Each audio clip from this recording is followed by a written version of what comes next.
Hello there, and welcome to episode 13 of the Black and White Bistro, where black and white photographers come to grow, share, and get inspired. Thanks for joining us today.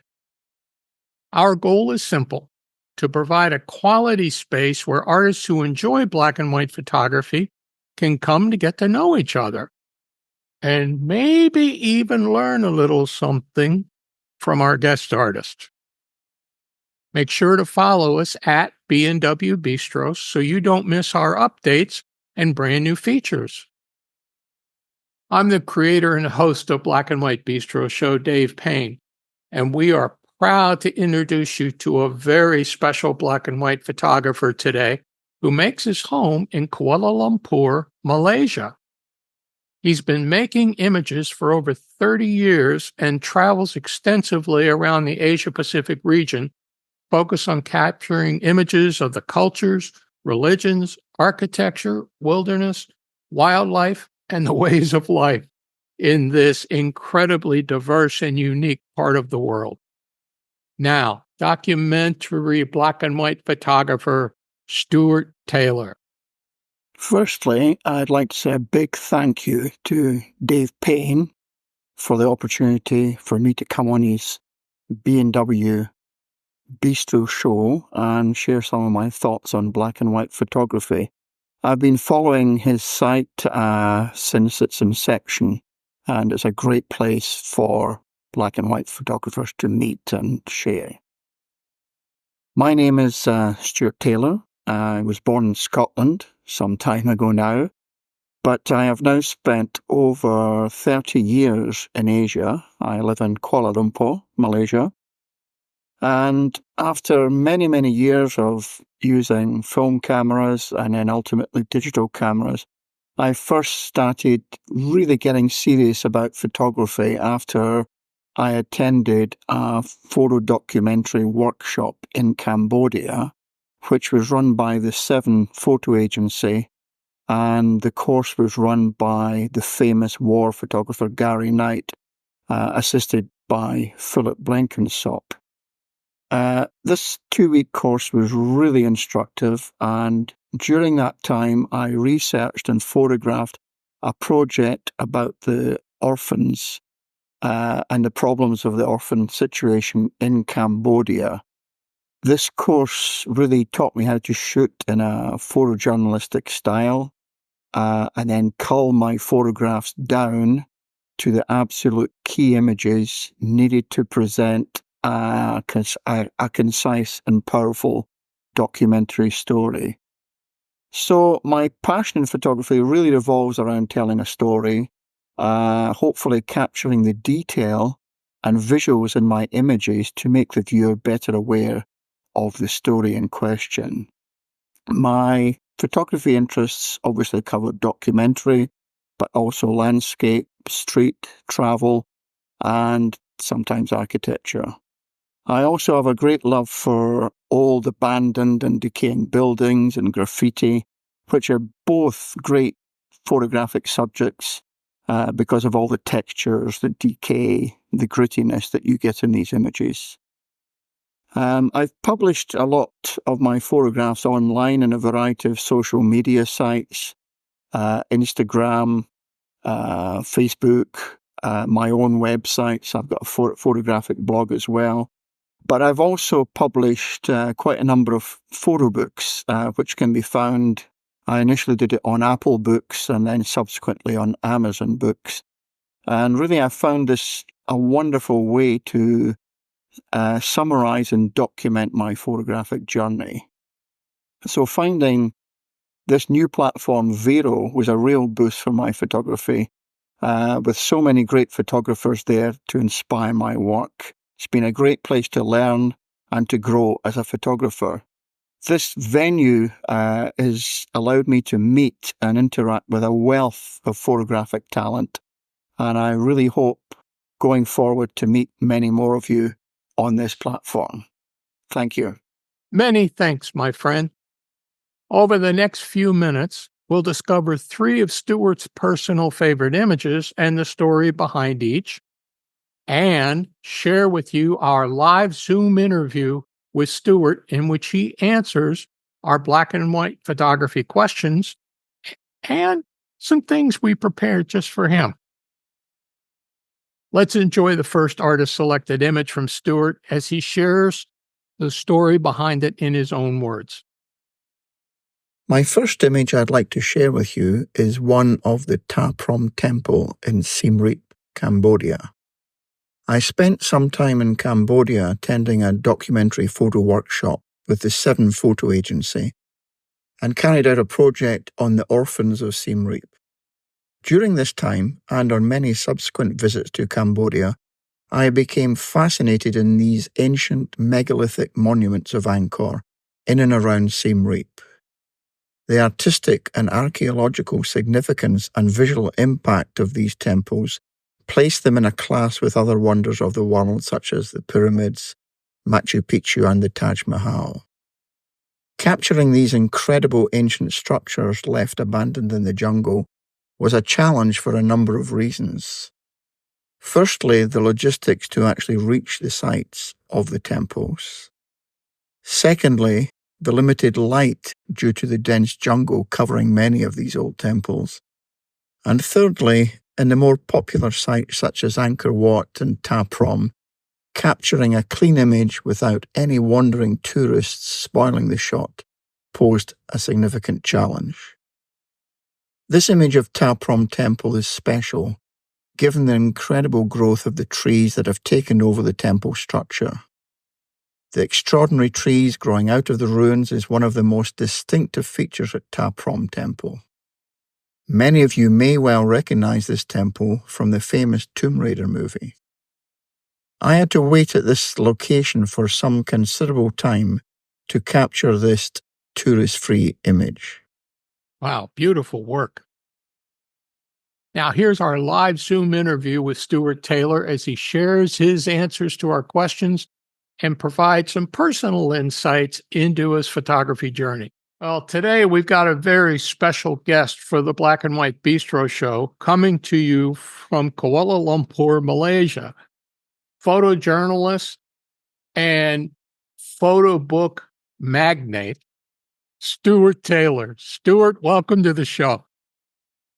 Thanks so much, David, for having me on your wonderful show, which I've been following since it first kicked off. It's been wonderful. So really great to be here. Thanks. Let's get into our interview.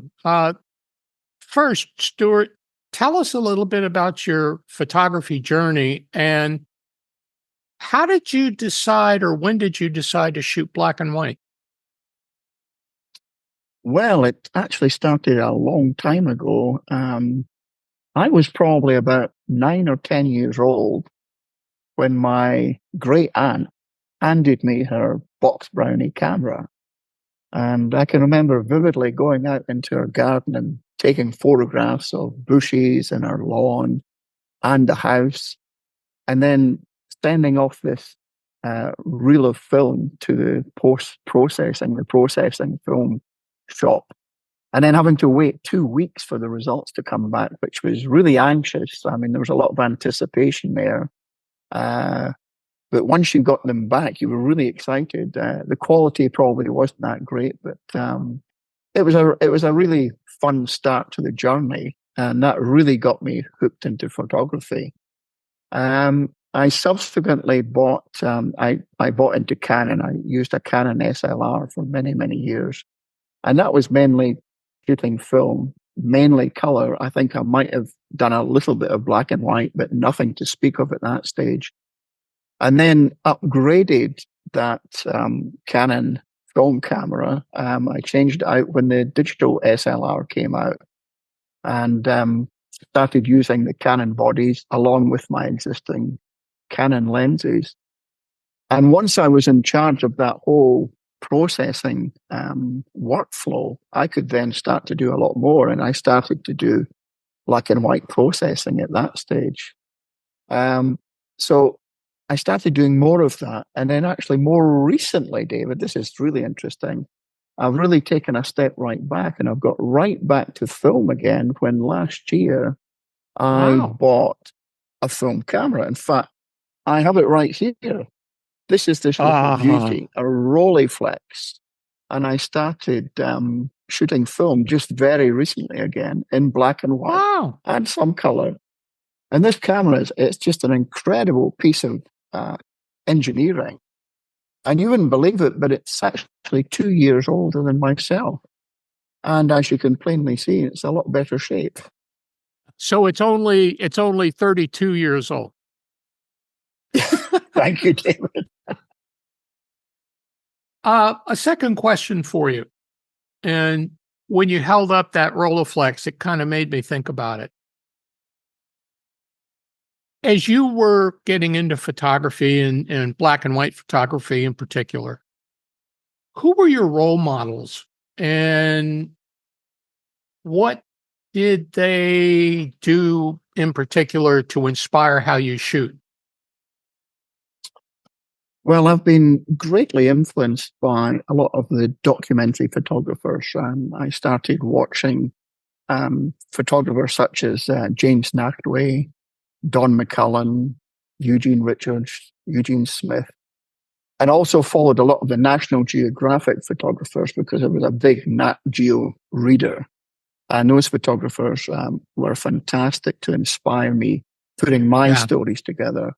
People such as John Stanmeyer, who I dialogued with quite a lot, Michael Yamashita from Japan, Ed Cashy, Joe McNally, Jim Richardson, all fantastic photographers who I followed, and they really inspired me to do documentary photography.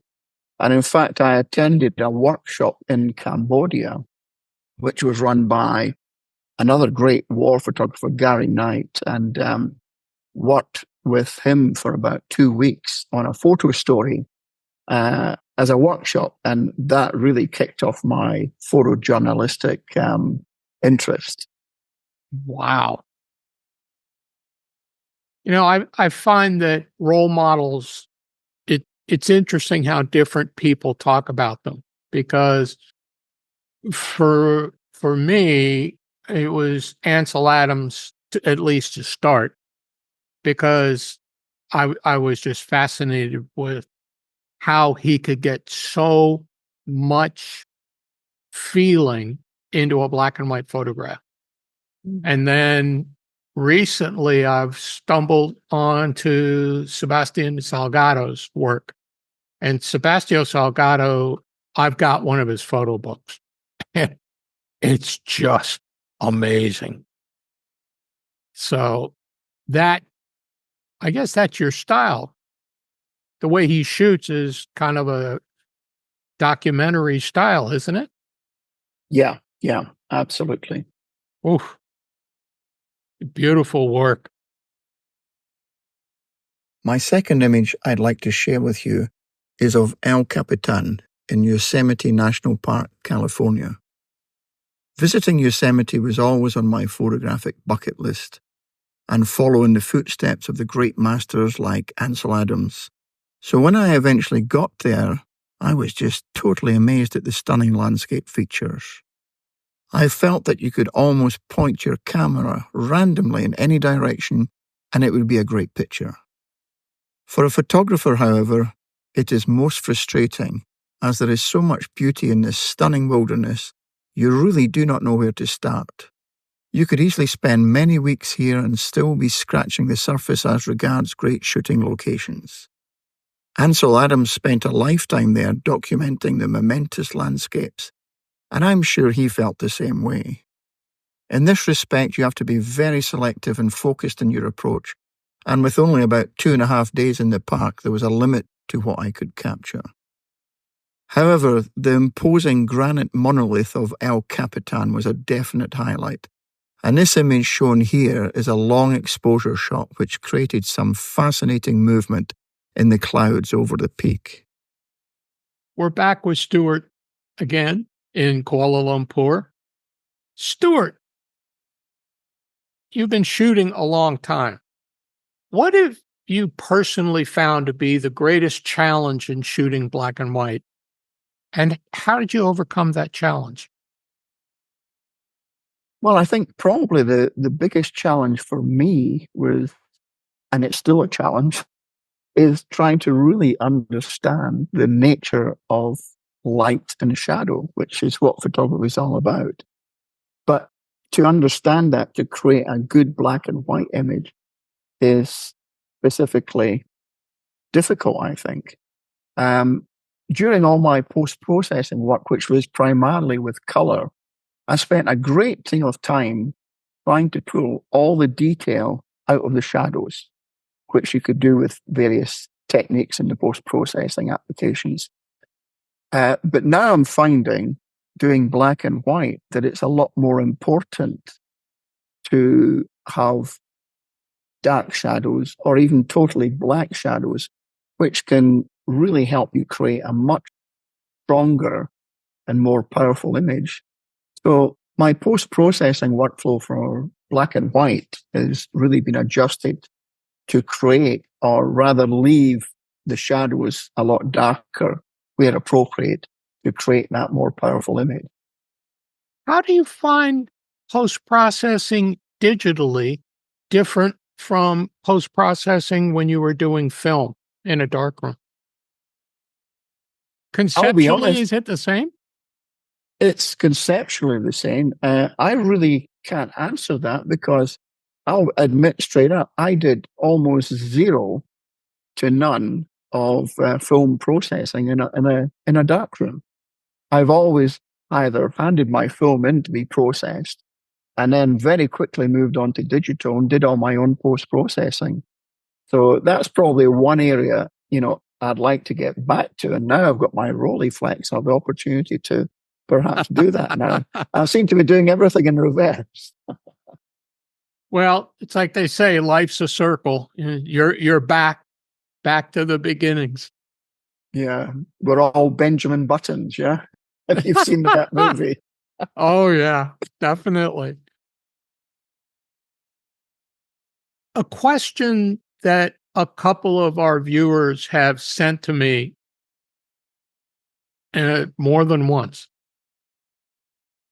I want to throw the question at you to get your view. If you knew when you first started shooting black and white what you now know today, what would you have done differently back when you were starting out? Well, I think I just mentioned that a moment ago. I would actually do a lot more film processing in black and white, shooting film, processing in the lab, in the darkroom, to actually really understand the process that's going on. That's something I would do. Secondly, another thing which I probably would do a lot more of, and I'm finding I'm doing that now, is to study some of the real masters in photography. You've mentioned a couple already. Is really spend more time and look at their work and see what they've done. And that certainly can help inspire your own work. That's something that our guest in the last episode, Paul Reed, referred to. He is a huge proponent of photographers should own photo books. You should go out and get them because, and what he said was, before he goes out, he'll sit down and look through some of the photo books. He said, just to immerse myself in great imagery and great photography. And it helps him to get his head on straight and to move forward when he's going out to shoot. Absolutely. I mean, I'll give you an example. Fairly recently, just last year, I came across a photographer I'd never seen before. This was the unknown photographer, Vivian Meyer, if you've heard of her. I watched a documentary on her and I started to look at her images and I was just totally blown away. This was a nanny that worked in Chicago and went out shooting with a Rolleiflex in the streets of Chicago.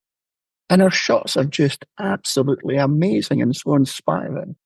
And it's that sort of thing, like exactly what Paul Reed says, inspires you to do something. And that's exactly what inspired me to go out and buy a Rolleiflex. My third and last image I'd like to share with you is taken in the small remote village of Jiantangzen in Tibet. I had previously trekked up the Mount Everest Base Camp Trail in Nepal, so it was great when a later trip to Tibet gave me the opportunity to see Mount Everest from the other side. On the journey up to the Tibetan Everest Base Camp from Lhasa, I stopped at the small village of Jiangtanzheng on the road towards Yamdrok Lake and had lunch in a very small and simple tea house. I noticed an old man sitting alone having a beer.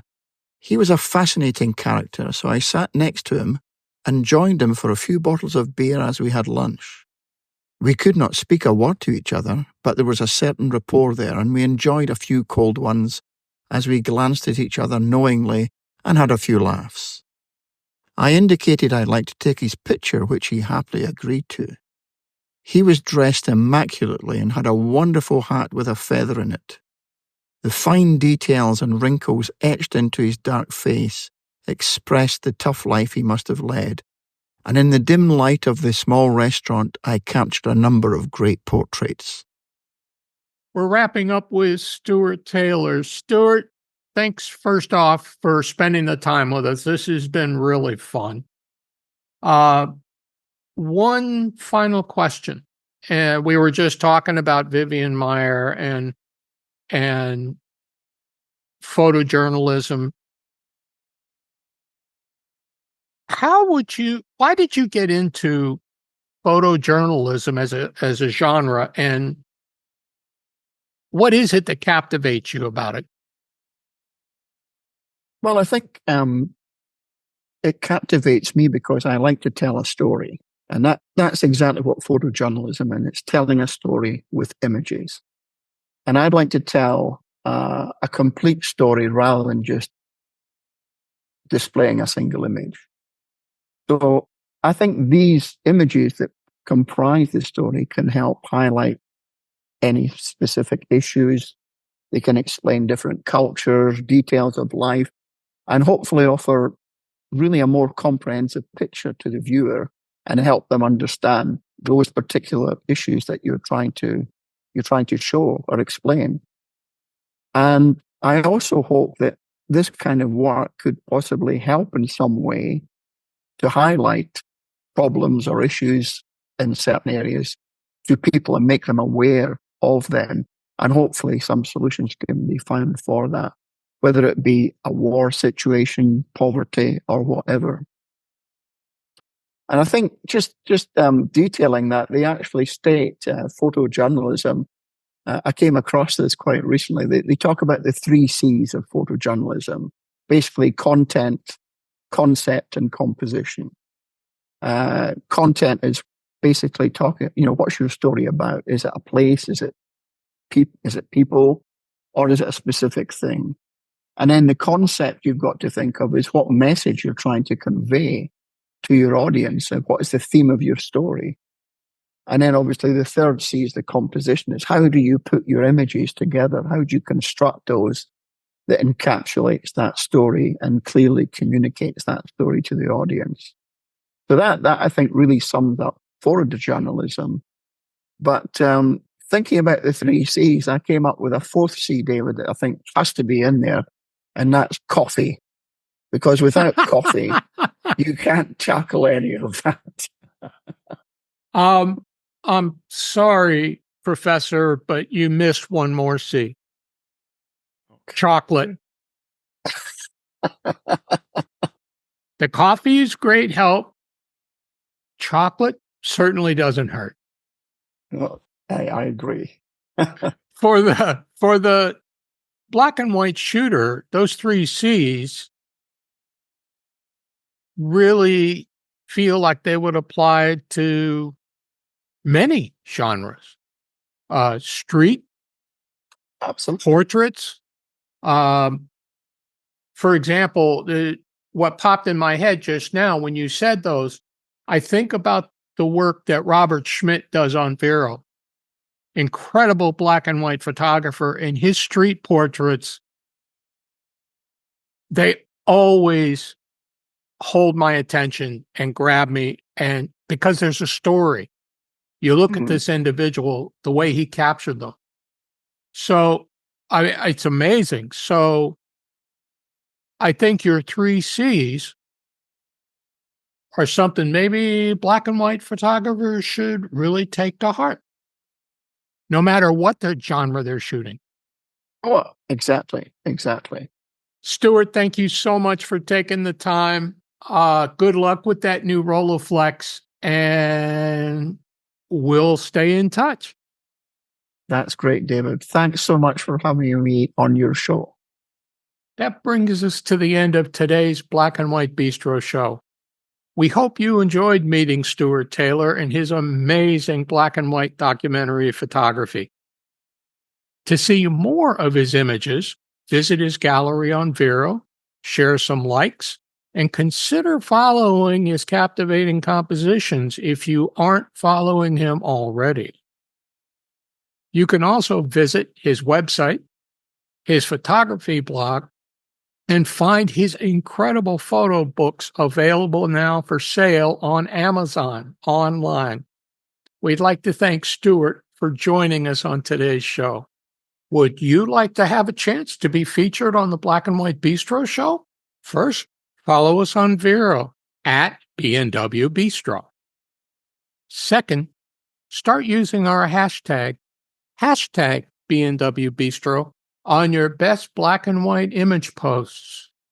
You never know when you might get featured.